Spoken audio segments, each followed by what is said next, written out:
Okay, so last weekend we saw the Penrith Panthers make history by winning 4 Premierships in a row and appearing in 5 grand finals in a row. The last team to appear in 5 consecutive grand finals was South Sydney, and they did that, I think, in the 70s. They finally had their 5th and final consecutive grand final of that era. So in the modern NRL era, Penrith have made history. And it's a ridiculous dynasty, I would say, is the best way to describe this current Penrith setup. Now, we did a similar video last year looking at could they win 4 in a row. We did a similar one looking at could they win 3 in a row. So 2025, could they win 5 in a row? Now, every time we've done a video like this, we've talked about other teams having to raise their game, recruitment, promotion from within, looking at their youth recruitment and their talent pool of youth and going through the various grades. And then we look at Penrith and the system they have in place, which is ridiculous. They have a great rugby league nursery in their catchment area, and they have a great pathway system in place. Now, what is interesting, however, is the players that are outgoing that are key components of this Premiership winning team of this last season. So you've got Taruva, the top try scorer this last season. Favoured position is fullback, although Dylan Edwards has nailed that spot down. No one else is playing in Dylan Edwards' position while he's fit. So he's become a pretty decent winger. A good strike winger. Smaller in stature, but he's exceptionally quick and exceptionally powerful. Scores a crucial try in the grand final to swing the momentum Penrith's way. He's leaving. He's going to the West Tigers. Fisher Harris, potentially the best front row forward, best prop in rugby league right now. Anywhere. He's obviously going to the New Zealand Warriors, partially for family reasons as well, but he's going to the Warriors. And he's shown that he's a key part of the leadership core of the team. And he's potentially one of the best forwards ever to play the game, in my opinion. The impact he has on the side in the go forward with the ball and in defence. While Leota is a powerful ball runner himself and a very powerful defender himself, Fisher Harris is really the leader of that forward pack alongside Isaiah Yeo. And taking Fisher Harris out of that forward pack, I think, is going to have a big impact on how this side plays going forward. Now, yes, Henry's a very, very good, and Maverick Gaia, for example, are 2 very good young forwards they have in their setup who are big and physical. Maverick Gaia is more of a back row forward, but they had big parts to play in this winning season. And Maverick Gaia, like father, like son. Maverick being your first name. Yeah, let that sink in. And so look for those young forwards, those 2 young forwards, plus others to be stepping up to fill Fisher Harris's void. They're big, they're physical. Henry's more of a prop. Obviously, Maverick Guy is more of a back row forward, but I can see Maverick Guy potentially playing as a front row forward. He's got the engine room for it, in my opinion. He's got the physicality for it. Does he have the temperament for it? Because discipline also is going to be key here. You're losing a key leader in Fisher Harris, so that discipline aspect of keeping the penalty count down and leading that defensive lineup and getting it right, timing, is going to be crucial. Now, Luai is a big loss as well in the spine. They weathered the loss of Coruscant with Mitch Kenny. Kenny's done fantastically well. Is he Coruscant level? He's getting there. He's developing his game really well. He's built a very good combination with Cleary, Luai and Edwards and the back row.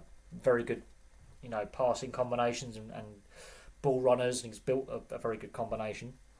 He's going to be losing a key part of his spine in Luai, and I think that potentially could be a bigger loss than Fisher Harris. Luai has really developed his game over the last couple of years. International level, great World Cup with Samoa. He's had some missteps at Origin level. He's had some good games, he's had some bad games. He's a bit inconsistent at Origin level, but he's been selected for New South Wales on more than one occasion. And he's been a part of 5 grand finals and 4 premierships. So to take that out of the team is going to be a big loss. Nathan Cleary also questions over his fitness. Shoulder and hamstring injuries have started to impact him over the last couple of seasons. The bigger concern, I think, is more the shoulder than the hamstring at the moment, although the hamstring has been a bit tricky. Both hamstrings have been a bit tricky over the last 24 months, but the shoulder, I think, is a bigger concern. He was clearly struggling during the finals as well. So it's going to be interesting to see how his off-season goes. Will Schneider be his long-term halves partner? That's going to be a question. Because Schneider, I think, is a pretty capable 6 or 7. And Schneider, I think, was correct in going to the Super League when he did last season, before this year. He's come back, signed a 2-year deal, so he's going to be here next year. I think that could be crucial while they look at a potential long-term replacement for Luai. Maybe that could be Schneider. It's going to be interesting, whoever partners Cleary, how that balances out the attack on the left and the right. That's going to be very, very interesting. But still kept Isaiah Yeo, Dylan Edwards. They stay as part of basically the spine. I mean, Isaiah Yeo is a ball-handling lock. Who could quite easily, play any forward position, play in the back line, really. He's a very talented player with a good skill set. Dylan Edwards is potentially one of the best fullbacks in the game right now for his consistency, his work rate, his fitness levels. Is he the most skillful fullback? No, but I think he's the most consistent. Taruva, I don't think is as big a loss as some people think it's going to be on that wing. Yes, he was the top try scorer, but they've got scoring depth in the outside backs, and they've got some very, very good players coming through. I think the bigger losses are going to be Fisher Harris and Luai, and how they adapt to that, because Fisher Harris is potentially the best prop in the game, and Luai is potentially, on his day, the best 6 in the game. He can play 7 as well. Although, in saying that, there have been times where Luai has not been consistent, but he's had a very, very good partnership with Cleary over many, many years now. When he first came into the side, into the setup, into first grade, after Maloney departed, he wasn't necessarily penciled in to be Cleary's halves partner. He forced his way to become Cleary's halves partner. And yeah, there have been some missteps at international and origin level for Luai, and there's been some question marks over his temperament and his accuracy at times, but he's developed over the last couple of years since the World Cup with Samoa. He really has developed his game, and that's going to be a big loss, because that then puts more pressure back on Nathan Cleary.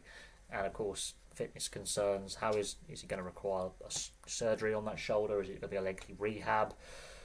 The issues with his hamstring, is that going to be a long-term managing, an injury? They're losing a key component. They're losing a key component from the forward pack. But we've been here before. Capewell, Kickow, Crichton. They've lost key Coruscant. They've lost key players almost every season. And they keep winning. But next season, I think, is going to be a much bigger test of Penrith's systems, be it with the top 30 players they bring in and the structures they have there, and a bigger test of their depth and their talent pool, with players having to be promoted into the top 30 or in and around New South Wales Cup, potentially getting call-ups. I think this is going to be a big, big testing season because of the salary cap, because they've had to continue with this player turnover. I think it's going to be hard, but not impossible. The potential's there. We'll have to see how this video ages in 12 months' time.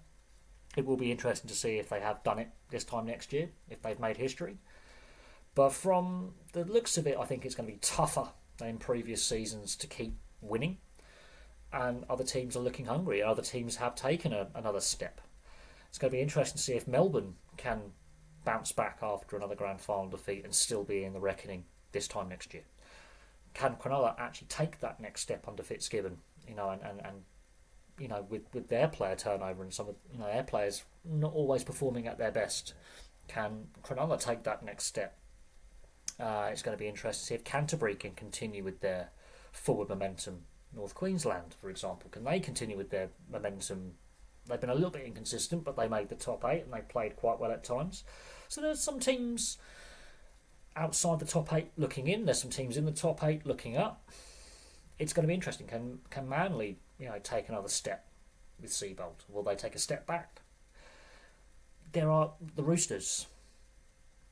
Are they still a Premiership contender?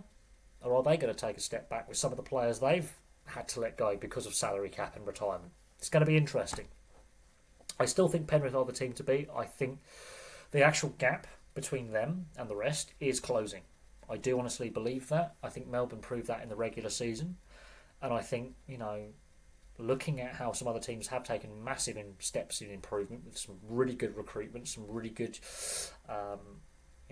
talent coming through their youth systems as well. I think it's going to be a lot closer next year than we expect. I can see, with the salary cap working the way it is, and with expansion on the horizon, with an 18th team coming in the next year or two, I can definitely see Penrith's hold weakening potentially.